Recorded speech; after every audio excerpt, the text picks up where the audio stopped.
Kung lalaki ka na may prinsipyo, dapat alam mo kung kailan ka na binabastos. Maraming lalaki ngayon ang nagpapagamit. Akala nila pagmamahal pa ang ginagawa sa kanila. Pero sa totoo lang, inuuto at niyayapakan na pala ang pagkalalaki nila. Kaya sa video na ito, bubuksan natin ang mga palatandaan na hindi ka na nire-respeto ng girlfriend mo. Pag-uusapan natin ang brutal na realidad, ang mga senyales na hindi ka na tinitingalang lalaki sa mata ng babae mo. At kung nararanasan mo ito, oras na para bumangon ka. Restore your leadership, restore your masculinity, restore your power. And don't forget to like and subscribe kung may makuha kang value sa video na ito. Let's begin. Number 1. Constantly testing your boundaries. Ang babaeng totoong mahal ka, automatic na riyan din ang respeto niyan sa'yo. Bilang lalaki sa relasyon, nauunawaan niya na dapat kayong magbigay galang sa mga bagay na hindi gusto ng isa't isa. Ang tawag dyan ay respecting boundaries. Dapat mayroon kayo niyan pareho. Ngunit kung ang girlfriend mo ay patuloy na ginagawa yung mga bagay na sinabi at nilinaw mo naman na hindi mo gusto at hindi komportable sa'yo, ngunit ginagawa pa rin niya, malinaw na hindi kanya nire-respeto bilang partner niya. Wala siyang pakialam at wala siyang galang sa'yo. Yung mga bagay na pinag-usapan nyo naman at pinagkasunduan nyong hindi na uulitin bilang respeto sa isa't isa. Pero siya inuulit pa rin. Matik na yan.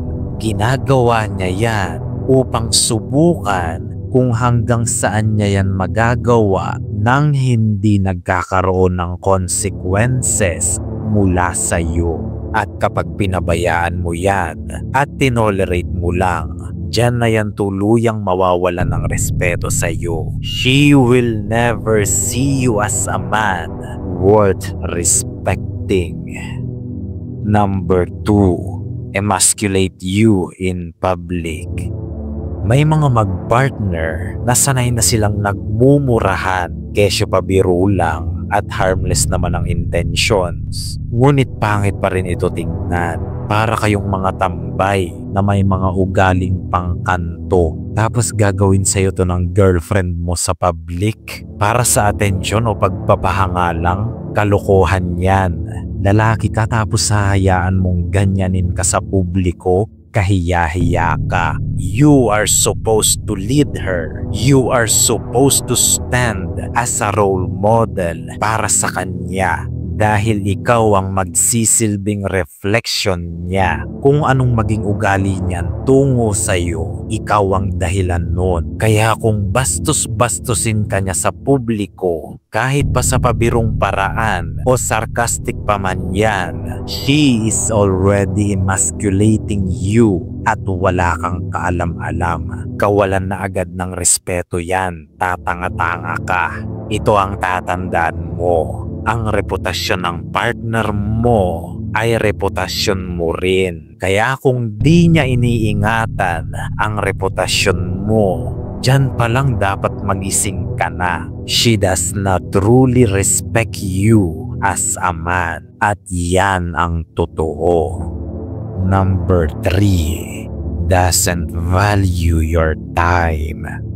Kung may mga lakad kayo o lalabas para magkita o kumain, tapos lagi siyang late o kaya naman ay madalas kinakancel niya ang lakad niyong matagal nang nakaplano, senyales yan na hindi niya nire-respeto ang oras at panahon mo. Tapos kapag natuloy, naroon nga kayo, cellphone naman ang lagi niyang kaharap, ni hindi mo na makausap dahil nasa kung saan ang isip. Napaka-disrespectful niyan at dapat matauhan ka na. A woman who respects you is present and considerate. Kung may pagmamahal yan sa'yo, irerespeto ka niyan sa paraan na irerespeto niya ang oras at panahon mo. Considerate yan sa oras mo dahil alam niyang busy ka at present din yan sa tuwing magkasama kayo.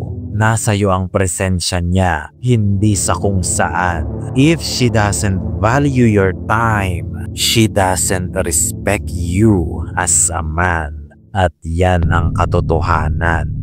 Number 4, provokes competition. Sa magpartner, hindi mawawala ang pag-aaway at di pagkakaintindihan. Normal lang yan. Disagreeing is fine. Pero kung ipipilit niya ang gusto niya, kahit alam yung dalawa na mali, mali na yan.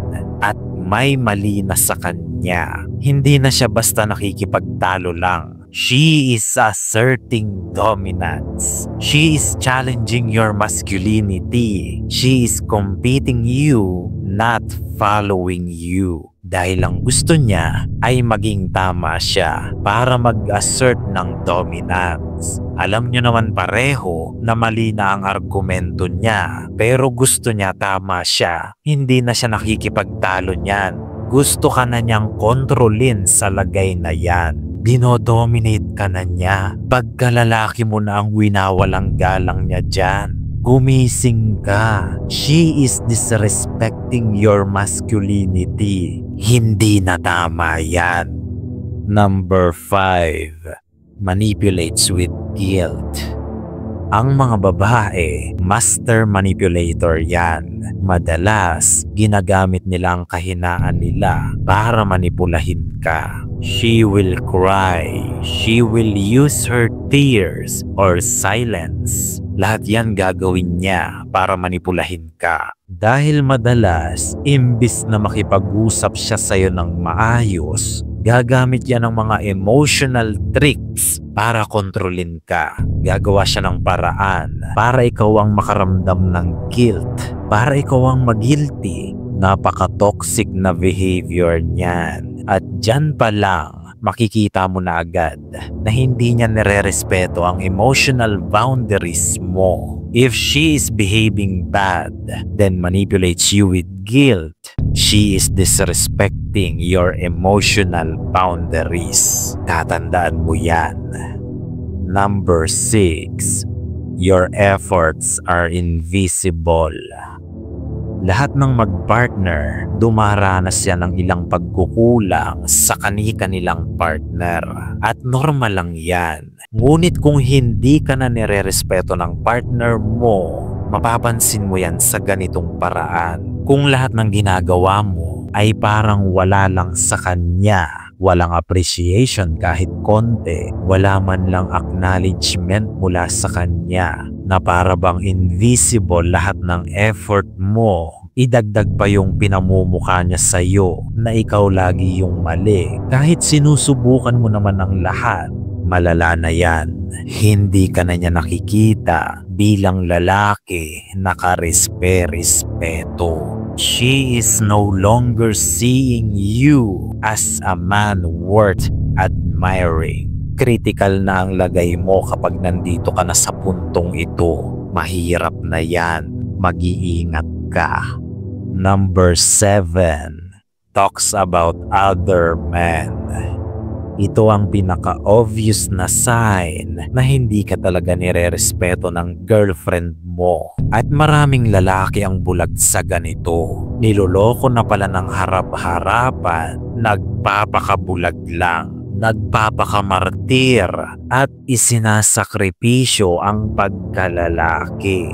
Kung komportable na sa kanya ang magkwento sa iyo tungkol sa iba't ibang lalaki, tapos may pasimpleng landi at ikinukumpara ka pa talaga sa kanila, tapos kapag nag-react ka ng negative, itatapal sa mukha mo yung defense card na insecure. Kalokohan yan. Straight up disrespect yan, malala. Power play ang ginagawa niya para kontrolin ka at ibaba ang value mo sa mga mata niya. If she talks about other men comfortably, ibig sabihin, Mahina ang leadership mo sa kanya. Kaya komportable siyang bastusin ang pagkalalaki mo. Kung may pagkakataon yan, igagapos ka pa niyan sa upuan habang nagpapatira sa ibang lalaki sa mismong harapan mo. Ganyan ang kayang marating ng disrespect niya sa'yo. Kaya makinig ka.